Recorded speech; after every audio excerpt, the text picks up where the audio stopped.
we find ourselves at quite a critical juncture, rising from some of the things that we've talked about earlier, the operational costs, heightened competition, burdensome compliance, and a wave of tech-enabled legal alternatives.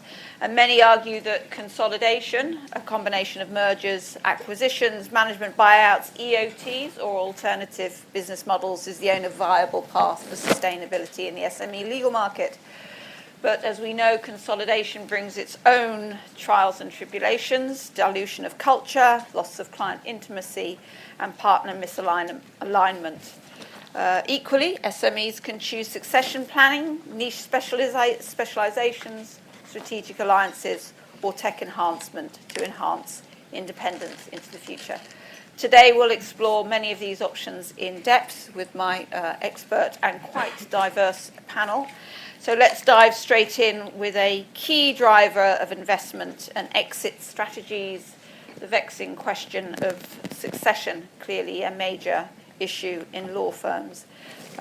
Edward, what conversations are you seeing or having with young lawyers about future ownership and firm governance? Is equity still a carrot? Well, thank you. Good afternoon, everybody. The conversations that I'm having at the moment with the younger partners show a clear shift in the thinking that I think we've all got used to over the last few years. Whether it's a product of COVID or whatever, people were talking a few years ago about, I don't want to be a partner, I want to have a life, I don't want to have that responsibility. The conversations I'm having now have shifted. The younger lawyers want a path up to partnership. They want to have ownership of the business. They want to feel that they are shaping the future of the business rather than just coming in and going home again. As to equity partnership, I think, again, that's slightly slower, but it is gaining ground. And I think the younger generations certainly see the opportunities in equity to, of course, they think it's going to be higher earnings, and of course there is the motivational factor for that. But they're also seeing the kudos are saying, yeah, I am a true owner of the business, and I have a say in its direction, its governance, and in the way it's run. And I think also where they are doing that is, I believe I can also have a life. The old model of partnership, that as an equity partner you were tied to your desk and you had to be there for 100 years, is going away. They feel they can do both now. I think the pendulum shifted to, there is more responsibility that they have to take on. You can't leave at 5 o'clock, as used to be the view. But certainly, in terms of partnership, we're seeing a change. And Axel, if I can come to you, is the structure, is the business model that you choose, does that influence the decisions that the next generation are making? What does ownership look like at Lawfront? So, I don't know what this is on. Have I lost it? Still there. Okay, good. There we go. Just speak down a bit. Okay. So I think what we need to do is to unwrap the question, what does it mean to be a partner or then specifically an equity partner? And what we've seen is what's really important to people is control of their work, control of their clients, a say in shaping their environment, and being paid for the value that they produce. But on the other hand, what not everybody wants anymore is to have to put their hand in their own pocket to buy into a law firm or to fund future investments into offices, technology, and other things, which are uncertain in their payoff, and even if the payoff comes, it may come when someone else is in the partnership. And so for us, what we try and we separate that bit, which is the future value creation, from all the other amounts of partnership which essentially remain in our types of model. Because just for people to understand, what we do is we are a private equity-backed platform, and we invest into regional leading law firms who maintain their management, their cultural identity, people, and clients, but we take on the equity risk and provide the capital for that growth. And so we find it works out for quite a number. Well, it's a choice that people make to say, actually, this is a model that works for us, and where we separate out sort of the future value creation from the day-to-day just profit that you generate. So leading on from that, Jeff, what are the conversations that you are having in the room with law firm leaders about the reasons they have for consolidation, for selling, or staying independent? Well, I dare not tell you some of the conversations, obviously. But in terms of consolidation, clearly this is not really almost a seller behaviour. It's a kind of buyer behaviour, okay? You've got buyers in the marketplace looking to acquire practices. Some of the SME firms who, for instance, do certain types of work are looking to exit, for example, PI, because of external changes. So they've got no choice. So to some extent, it's not really a strategy for a lot of SME firms at all, actually. They're not saying, Jeff, we want to consolidate. I'd be concerned if they were saying that sometimes, yeah? Also, when people talk about selling a law firm, so to make it clear, it's not like selling a house, of course. What we're looking at probably is an exiting process. So it's much more complex, much more nuanced. And also, what we are seeing, conversations I'm having, is a good deal of almost naivety, yeah, on the part of law firm owners, because they don't really know what the options are. And I'll just throw something at you, really. They're more likely to know what the value of their house is than what they are in terms of the firm.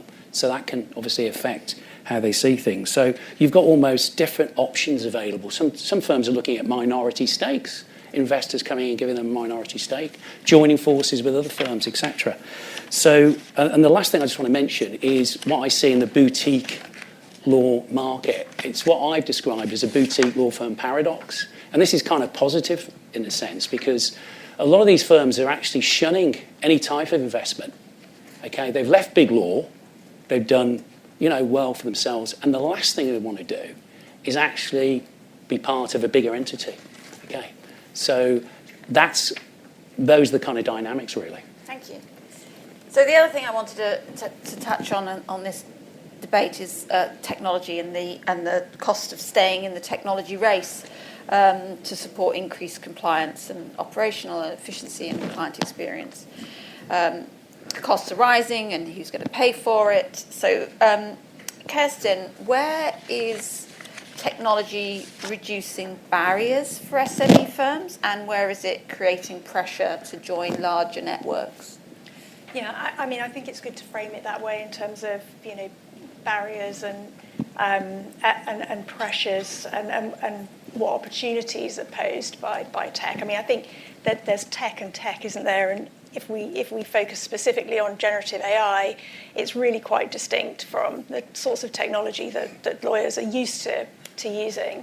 And one of those key differences is the adoption rate.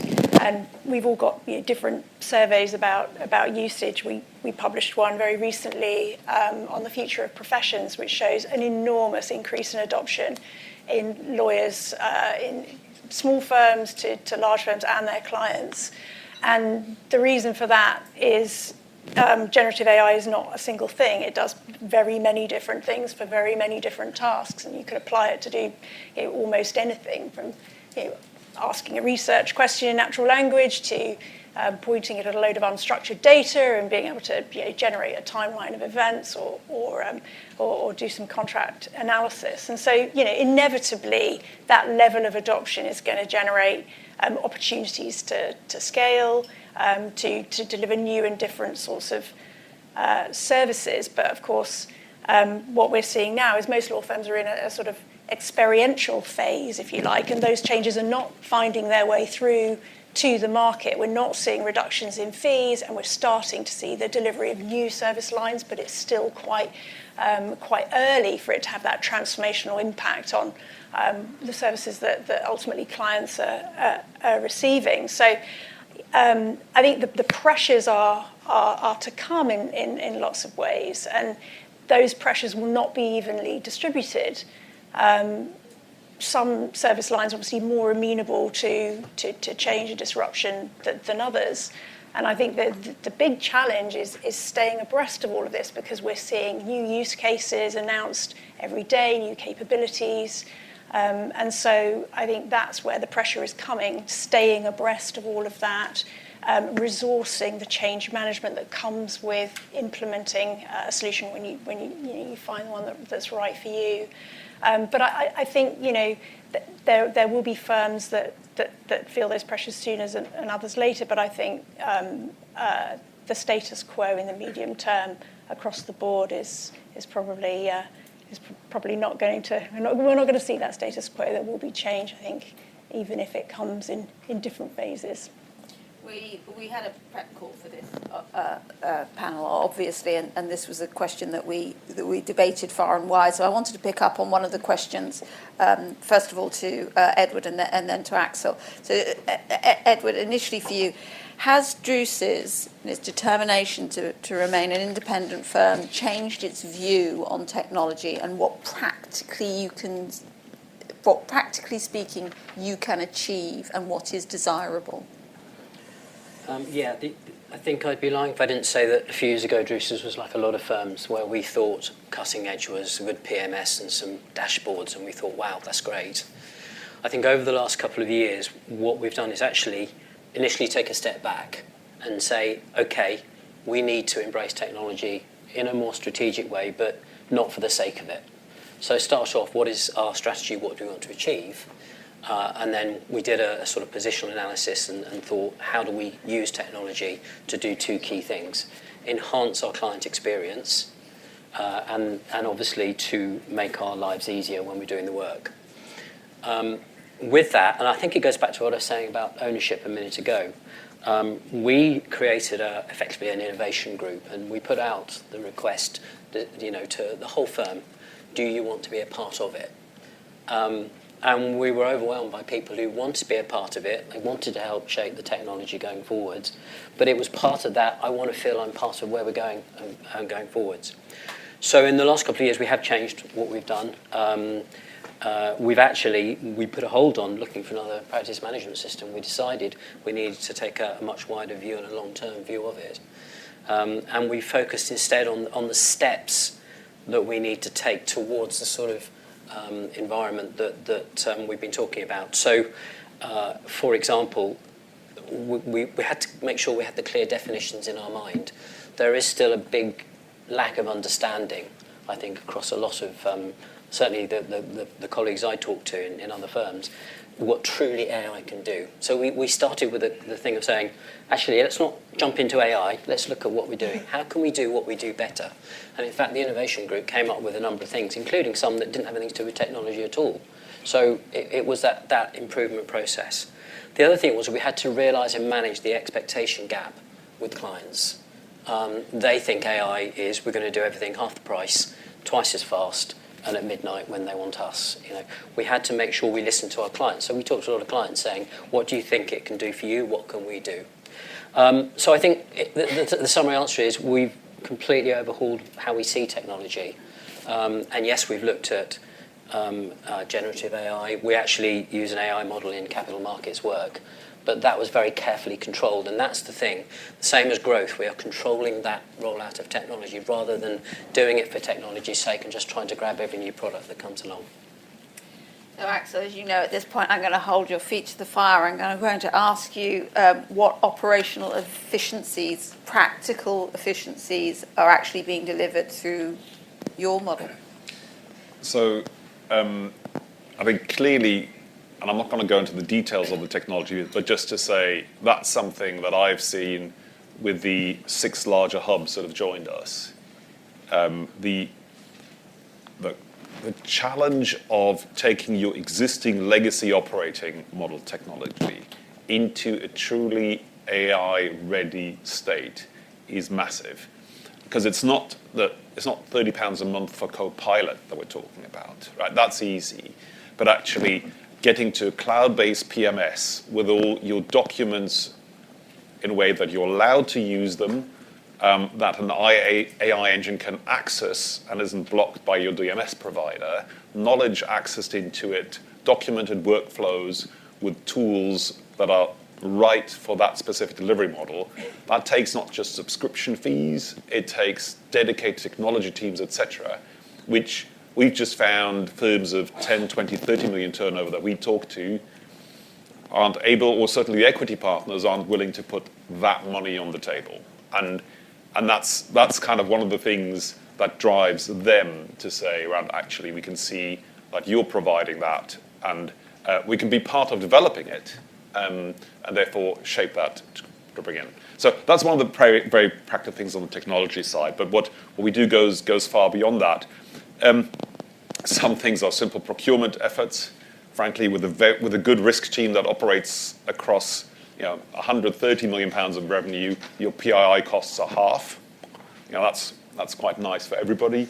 What I also see is, but actually real improvements that I have most fun with, is where the practices get together and suddenly you have 6 times the amount of colleagues who are collaborating with you, not in competition with you, in separate parts of the UK. And actually, I think it was on the day that we spoke, we'd had a call of the residential conveyancing heads, and one of them talked about how they give a sort of option of an insurance policy for someone if a transaction isn't complete and how they price for that. And the other 5 went out of the meeting and said, I'm going to do that tomorrow. So it's that kind of free exchange, which you may be sharing some tips here, but you won't be giving away your best secrets on these tables, and seeing those things come through, and that's a real value for me. It is quite compelling. So I want to move on now to the strategic direction that a firm takes and market forces, which is the other big pressure towards consolidation. And Jeff, I'm going to take the gloves off. Is consolidation the only rational response to rising costs and increased regulation? And before you guys relax, I'm going to be coming to the 3 of you and asking you the same question in a minute. But let's start with the man in the middle of the Thanks, Abby. Thanks for that. Absolutely not. Okay. Let's just go back a bit, because I used to be a partner at quite a well-known firm in London, Russell Jones and Walker. Anybody members of that firm? Part of Slater Gordon. They went down a particular sort of route years ago, almost a consolidation route. But more recently, we of course know about metamorph law, don't we? So we've got to be open and honest about it. Does it actually work? However, having said that, if you look at certain sectors, how on earth can you actually compete if it's low margin, high volume work? Okay, you're going to have to reach a certain optimum level, really. In terms of potentially alternatives, I've already mentioned about what I've seen in the market with boutique law firms, the way they're operating and how strong they are, really. What I'm also seeing, and this is, I think, of interest, instead of actually saying, hold on a second, we want to be part of some bigger entity. Anybody from Knights here, by the way? Anybody from Knights? Yeah? Don't worry, it's not going that way. But what is of interest, of course, is potentially a merger of equals. Okay? Is that an option? I'm seeing more interest in the marketplace as far as that's concerned. And I actually think it's a response to PE coming into the market, other investors, Knights in the market, because lawyers are saying to themselves, isn't it probably easier culturally to be part of something similar to what we've got? Yeah? So I think that's what we're seeing. And I think just lastly, one thing that I think is just worth mentioning, in terms of strategy, what I'm seeing too often, because I work on the buy side, on the acquisition side, and obviously helping firms look at exiting or joining forces, etc. What I'm struck by is a lot of law firms do have a strategy. It's not having one in terms of being clear, about things, about what they want to do going forward. So just imagine a world where the amount of time that firms are spending on risk and compliance is spent looking at growth and other opportunities. So I'll just leave you with that. I'd like to add their pennyworth in. I mean, just as a data point we saw earlier today, which was interesting for me, was that I think 6% of people in the room said that they had received PE investment. 17% of people said they were thinking about it or talking about it, which get me to 23. And what was the number of people said they were using Gen AI for legal services? 17. And so I think that's a surprising bit. Although I'm sitting in the middle of it, right? That we've come that way in a very short period of time. It's sort of, we were probably one of the first in the market. We've been around for 4 years doing this. So I don't think it's inevitable. It's not right for all.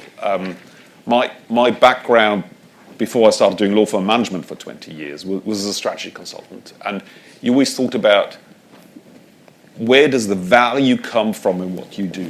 So my real question for anybody, frankly, putting money into law firms is always around what makes this firm special, what makes them unique, and can you, as an external investor, by putting in capital, provide something which will make them more successful?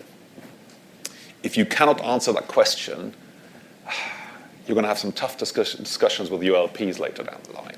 So I think it works the other way around also for any firm to think through where are we today, where we'd like to be in 3 to 5 years' time, and does external capital help us along the way? And if you can explain that, do by all means consider it. But if you are, frankly, a boutique which lives off the expertise of 2 or 3 partners who could walk out the door and do something else, it's certainly not right for you. The most interesting question, by the way, maybe throw that into the room, it's not relevant for you guys, but I've been asked about what's the assets you can own. So technology, office is one, brand is a really good one. And you think about which are the firms where the individual employees and partners make a lot more money because of the brand, and you get to the question, should Slaughter and May be the next investment? Edward, would you like to add to your I perspective? actually echo what both Jeff and Axel have said. I think the most important thing is for a firm to decide what you are and what you want to be, because there's no right answer to this. It is what the firm is. If I speak for Druces, we've got a very long history, 258 years. I haven't been there all that time, by the way. But we had a partners conference, and I said, what do you want to be? I'm sure probably almost everyone in this room will have experienced that call from a larger firm saying, we'd like to buy you out, or we'd like to invest. And I put that to our partners, and they said, we want to remain independent. So from there, we have built our strategy, our operations, etc., around that key goal of staying independent. And that at every meeting, every partners meeting, we talk about that very factor. How are we staying independent? But the key thing is you then got to look at what you do. And as Axel said, you can't rely on 2 or 3 people bringing in huge amounts of business. You've got to structure yourself and your firm going forward to align to that strategy. So Kirsten, if I can just sort of build on that element of competitive advantage and differentiation. Sorry, I lost that. What do you see in terms of client perception of SME versus national firms, and what is distinctly different?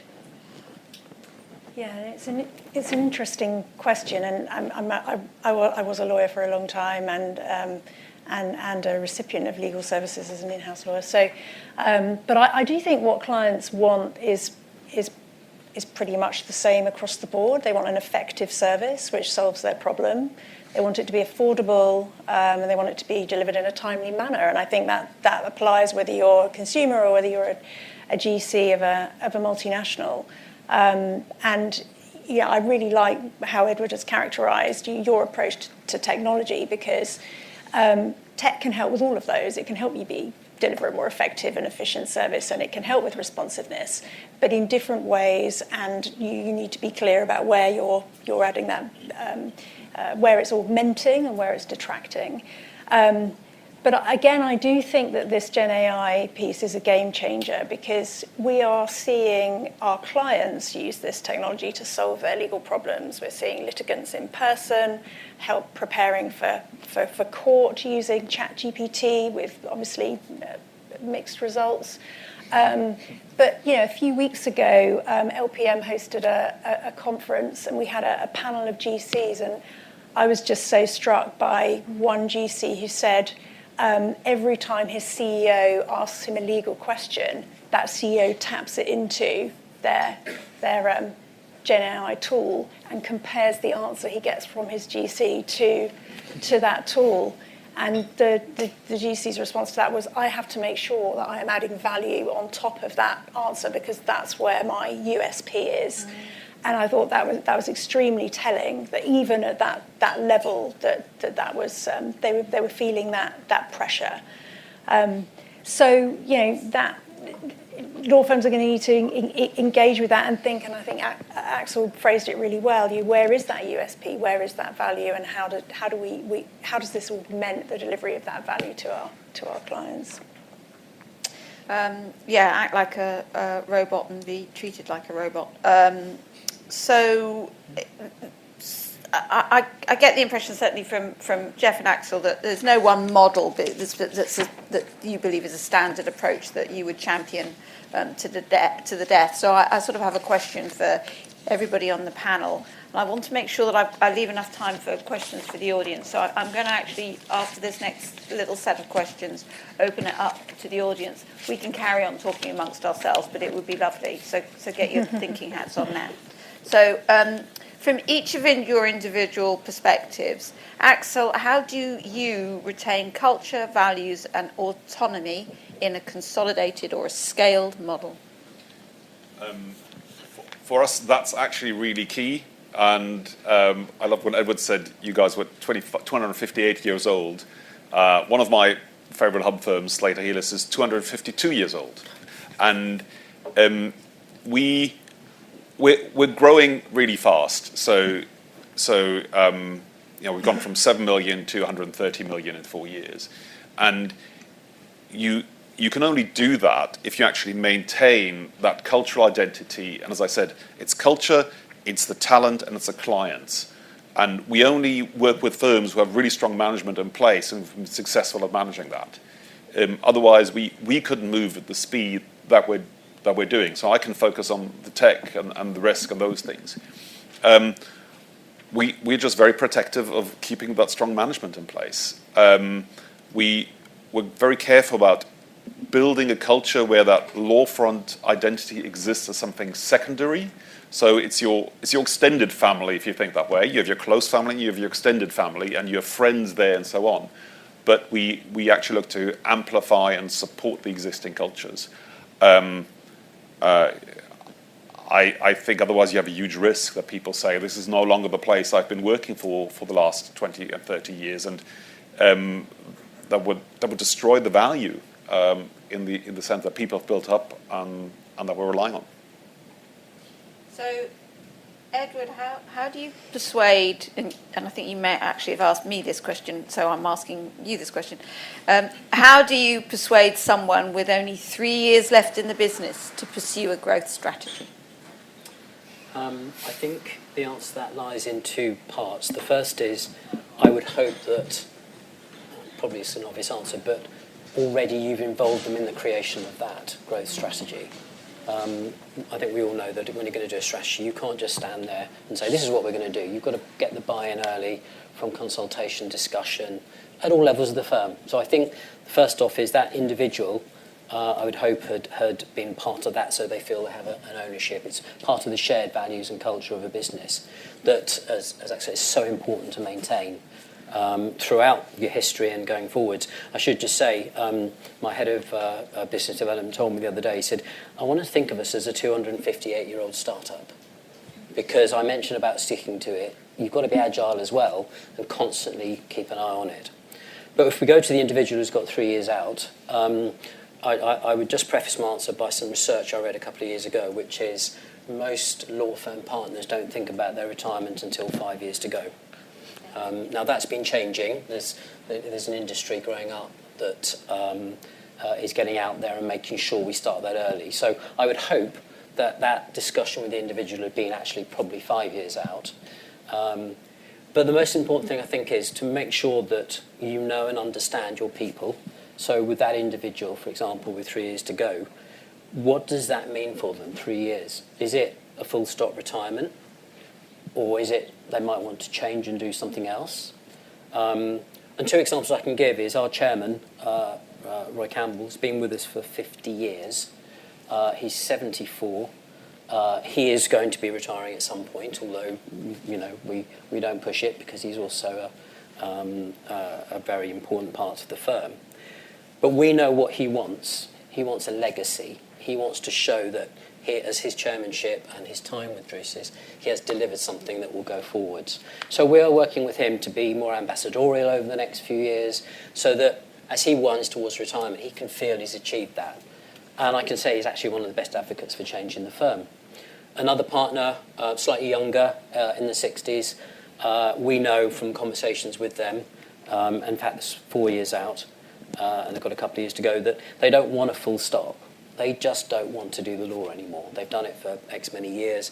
They want to do something else. So we sat down with them and we brought in some people to help, some career people.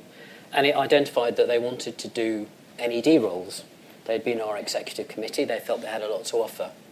So in aligning the firm's growth strategy to theirs, we've then set a plan with them that through the client base, we can get them NED roles, 1 or 2 to begin with, start building up the skill set, bit of training, because like any new role, it takes some training, so that when they leave, they can go to what they want, feeling they've achieved that. We've worked with them. They're working on our goals. We're working on theirs, and it's aligned to achieve the same thing. And hopefully when they become an NED, they'll refer the companies to us. So I think in summary, it's about aligning your goals to theirs and understanding your people. A lot of firms talk about being people firms. Do they really live it by understanding the personal motivations and aspirations and goals? So Jeff, picking up on that, from your experience, are exiting partners looking for legacy, value, or just simply grabbing the money and running? Oh, there's definitely some who like to take the money. Yeah, there's no question about that. But what I'm surprised at is how interested, and it's a surprise for some people, particularly who aren't lawyers, because they think they have a certain view of lawyers, but how partners really do care about the legacy, about their staff. I was on a call literally, 2-3 weeks ago, 3-4 partner firm, and the key partner said, we will never sell our souls, okay, to anybody, okay? So if we obviously transfer the firm, then it's taken over by another practice, obviously that's something really critical to them. In terms of practicalities, what I'm struck by is a disconnect, though, sometimes between partners who want to exit and what they'll do afterwards, okay? Yeah? Because they don't always think through what's going to happen. Sometimes they can be retained as a consultant, that can go on for a bit, there can be an earn-out, etc. But they don't normally think about what life would be like afterwards, okay? And I think, mentioned earlier on about alignment with personal goals, that is, to me, really critical. What are they going to do afterwards, okay? It's fine having the cash, and I've seen partners literally take the cash and have almost overnight some very expensive cars, etc. But, seriously, I think it's that connection, really, between personal goals and family goals, yeah? Just as an example, recently I met up with a large, effectively sole practitioner, and it was obvious to me that he was making decisions with obviously his wife, okay? So I said, let's meet up together. So we had a sit down and actually tried to work out, and there was a clear disconnect between what she wanted, okay, and what he wanted. So, I suppose that, there we are, that's just my reflections or insights. And then, Kirsten, to come to you, what metrics matter most when deciding whether to grow, merge, or stay independent? Yeah, I think there's a kind of this or now and then lens you can apply to this question. Thinking about the metrics that indicate a law firm's profitability and propensity to grow, like volume of work and utilisation, realisation, fee income, etc., etc.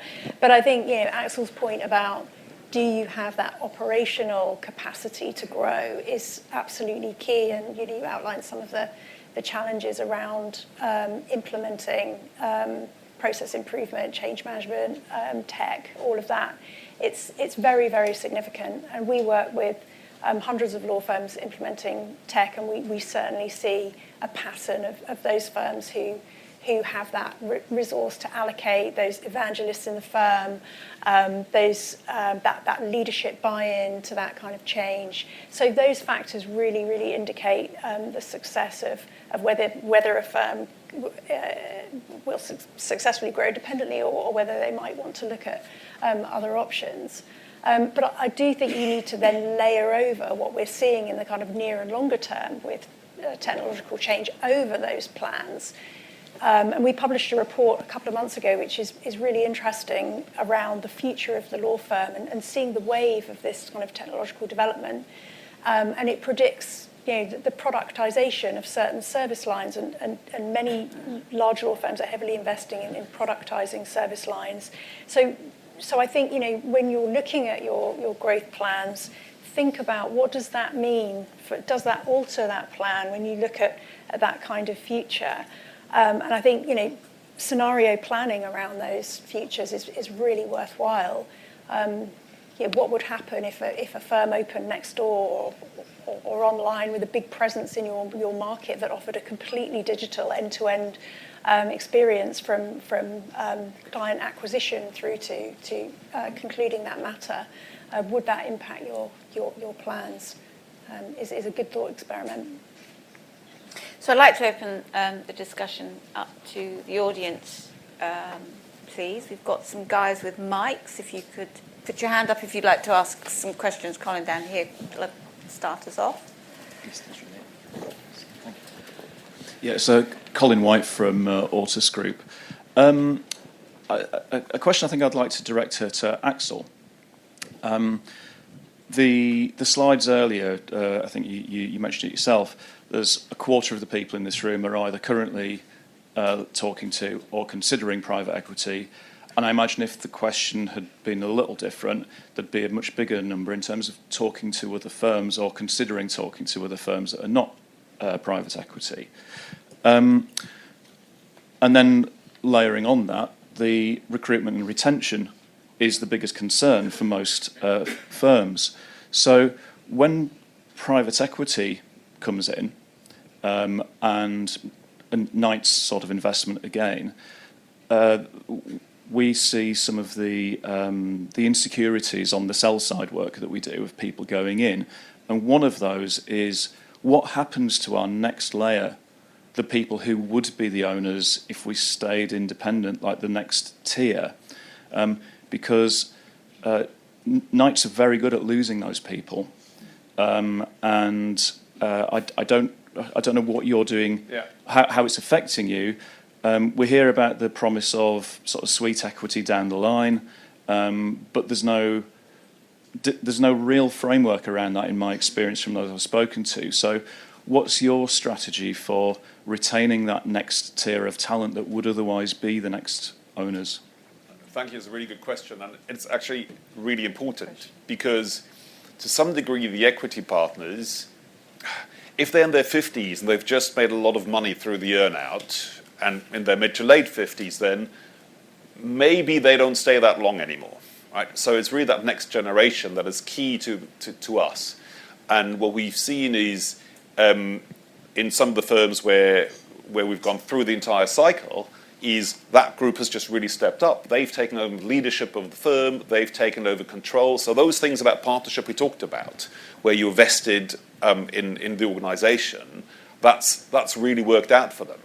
And I'm not going to explain the full financial model we have in play for them, but we make sure that they see a growth in income and that is in line with what they're putting into the business. And what they like about that is that they see my commitment has a clear payback for me, and I do not need to buy into equity, and I'm not liable for the risks in the business that go wrong. So absolutely right, it's something we spend a lot of time on, but I can't reveal the full details of what we do for them. Who else would like to ask a question? Gentleman in the middle here. And do say who you are before you. I'll give you the short version. Adam Cudrell from Harper James. I just wanted to throw to the panel a question on whether they think traditional thinking on structure can be a barrier to growth, and that by that I mean we have partners and we've got a marketing part. Not us, not Harper James. I mean a traditional firm has a marketing partner and a sales partner and a risk partner, and actually diversification of the management team. Could that open up growth by bringing in experts in their fields to run those various sectors as opposed parts of the business, as opposed to grown-up partners who are there by terms of years served? Edward, could I come to you first on that? Again, good question. I think that's absolutely right in that the traditional model has been that a lawyer joins the firm, stays through longevity, they become a partner, and then they have a bit of an interest in business development and they become the business development partner. I'm not saying that's a bad thing in the sense of the engagement piece. It's getting, perspectives from a fee earning perspective, but it might also be they've got a skill at it. I think where I'm seeing the move is definitely to have professionals in those fields. So what we've tried to do is mix a business development professional who actually didn't come from a law firm background, and we deliberately went down that route because we wanted him to ask the questions that don't normally get asked in law firms. So and to shake the trees. But I think having a partner involved makes sure that you shake the trees. But sorry to use expressions, but you don't break the bough. You are disrupting the thinking that's probably been there for a long time. But you've got industry professionals in various sectors, that can work and create a synergy between the partner and the professional. Does anybody else want to take up that? I'll come in on that one quickly. It's a brilliant question. It's a matter of much debate at law firm leadership levels, and I think we can learn a lot from other professional services verticals that are looking at different career paths for their professionals. So not necessarily that one linear path for a lawyer, but can they go into different areas? We're seeing a lot of investment in engineering solutions, product development, all of this, which requires subject matter experts to inform the development of those types of offerings. And law firms are certainly responding to that with more flexible training contracts, for looking at those career progression routes that make them as attractive as that more linear path. I think we're going to see a lot more of that in the near term. Thank you ever so much, guys. I really appreciate that, and I hope you all enjoyed it. Thank you.